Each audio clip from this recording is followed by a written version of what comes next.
आज हम भारत के इतिहास के कुछ सबसे सबसे परेशान कर देने वाले आपराधिक मामलों को देखेंगे। ये ऐसी कहानियां हैं जो कई दशकों में फैली हैं, जिनके पीछे की वजहें भी अलग-अलग हैं। कहीं लालच तो कहीं हवस, कहीं कोई अजीब रस्म तो कहीं बस दिमागी सनक। और जानते हैं, इन सारी कहानियों का सबसे डरावना सच क्या है? यही कि सबसे खौफनाक शैतान अक्सर एक बिल्कुल आम, एक ऐसे चेहरे के पीछे छिपा होता है जिस पर कोई शक ही नहीं कर सकता। ये हत्यारे कोई कहानियों वाले राक्षस नहीं थे। नहीं, ये डॉक्टर थे, टीचर थे, हमारे और आपके जैसे ही दिखने वाले पड़ोसी थे। और यही बात इनके जुर्मों को और भी ज्यादा खौफनाक बना देती है। तो चलिए इस अंधेरे की गहराई में उतरते हैं। हम इन केसेस को उनके तरीकों के हिसाब से देखेंगे ताकि हम इन शिकारियों के दिमाग में झांक सकें और समझ सकें कि इनके काम करने का पैटर्न क्या था। सबसे पहले बात करते हैं उन खौफनाक सायों की जो कभी पकड़े ही नहीं गए।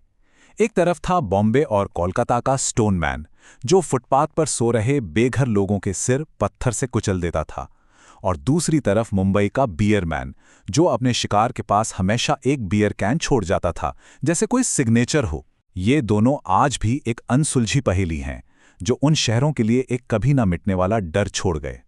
अब एक अलग तरह के शिकारी को देखते हैं, जो सड़कों पर घूमता था, आदेश खामरा। ये ट्रक ड्राइवरों से दोस्ती करता, उनके साथ उठता बैठता और फिर उनका गला घोटकर उनकी गाड़ियां चुरा लेता था। इसने 30 से ज्यादा हत्याएं कबूल की। ये केस बताता है कि भारत के इतने बड़े बड़े हाईवे भी कितने खतरनाक हो सकते हैं। कौन जाने उन सड़कों पर और कितने ऐसे दरिंदे छिपे होंगे। और ये हमें एक बिल्कुल ही अलग तरह के हत्यारों तक ले आता है। ये वो लोग हैं जो ताकत नहीं बल्कि धोखे का इस्तेमाल करते हैं। ये कमजोर लोगों को ढूंढते हैं और उनके भरोसे को ही अपना सबसे बड़ा हथियार बना लेते हैं। इस स्लाइड में दो चेहरे हैं, पर तरीका एक ही है, साइनाइड। एक तरफ है मल्लिका, जो परेशान औरतों के लिए एक आध्यात्मिक गुरु होने का ढोंग करती थी। दूसरी तरफ है मोहन, जो अकेली औरतों से शादी का वादा करता था। दोनों ने ही भरोसे का ऐसा घिनौना फायदा उठाया कि प्रसाद या दवा के बहाने जहर देकर उनकी जान ले ली। अब जो अगली कहानी है ना, वो सच में आत्मा को कंपा देने वाली है। डॉक्टर देवेंद्र शर्मा, जिसे लोग डॉक्टर डेथ के नाम से भी जानते हैं।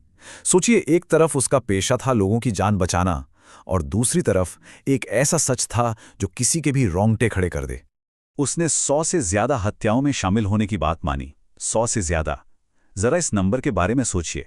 एक डॉक्टर जिसका काम जिंदगी देना होता है, उसने 100 से ज्यादा लोगों की जान ले ली। उसके ज्यादातर शिकार बेचारे टैक्सी ड्राइवर होते थे, जिन्हें वो सिर्फ उनकी कार के लिए बेरहमी से मार डालता था। इस केस में जो सबसे डरावनी बात है, वो है उसका ये गिरगिट की तरह रंग बदलना। एक भरोसेमंद डॉक्टर से एक बेरहम कातिल, और फिर पकड़े जाने के बाद कानून को धोखा देकर एक पुजारी के भेष में छिप जाना।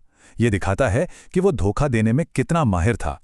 कुछ मामलों के पीछे के मकसद इतने अजीब होते हैं कि यकीन करना मुश्किल हो जाता है। एक तरफ देखिए, 2022 में पढ़े लिखे केरल में एक कपल ने अमीर बनने के लिए इंसानी बलि दे दी, और दूसरी तरफ निठारी कांड, जहां दरिंदगी की सारी हदें पार कर दी गईं। ये मामले सोचने पर मजबूर करते हैं कि आखिर कोई इंसान किस हद तक गिर सकता है।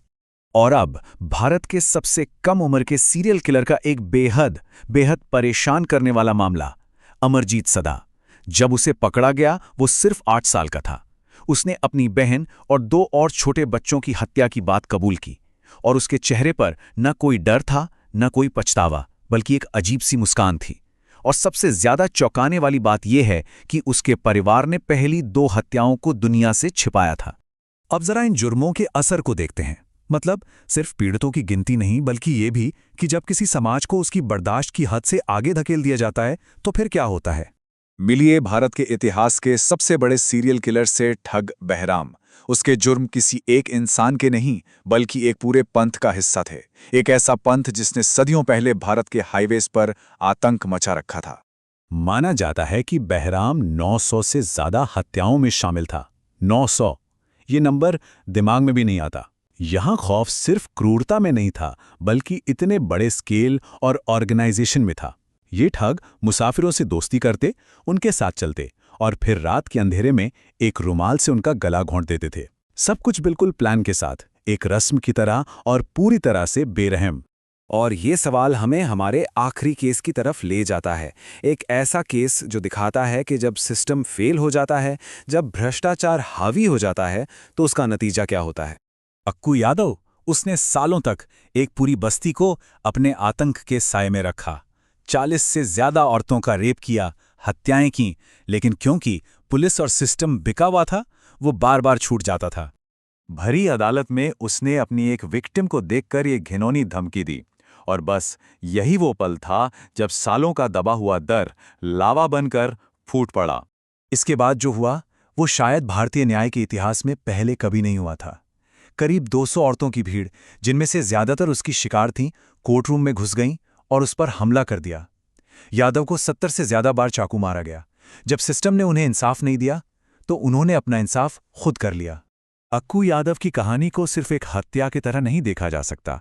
ये एक ऐसे समाज की कहानी है जिसे उसकी बर्दाश्त की हद से भी आगे धकेल दिया गया था, और आखिर में उस समाज ने अपने जालिम को खुद ही खत्म कर दिया। इन सभी कहानियों के बाद हम घूम फिरकर उसी एक परेशान करने वाले ख्याल पर वापस आते हैं। बुराई का कोई खास चेहरा नहीं होता। ये एक इंसानी फितरत है जो किसी भी आम से दिखने वाले चेहरे के पीछे छिपी हो सकती है, किसी पड़ोसी, किसी दोस्त या शायद किसी और के चेहरे के पीछे। और इन सभी घटनाओं से यही सबसे बड़ा और परेशान करने वाला सबक मिलता है, एक ऐसा सबक जो दिमाग पर एक गहरी और बेचैन करने वाली छाप छोड़ जाता है। तो हम आपको इसी एक सवाल के साथ छोड़ जाते हैं, एक ऐसा सवाल जो उस डर को सामने लाता है जिसके बारे में हमने आज बात की। अगर बुराई का कोई चेहरा नहीं है, तो हम असल में कभी पूरी तरह सुरक्षित कैसे हो सकते हैं? ये एक ऐसा ख्याल है जो इन कहानियों के खत्म होने के बाद भी देर तक परेशान करता रहेगा।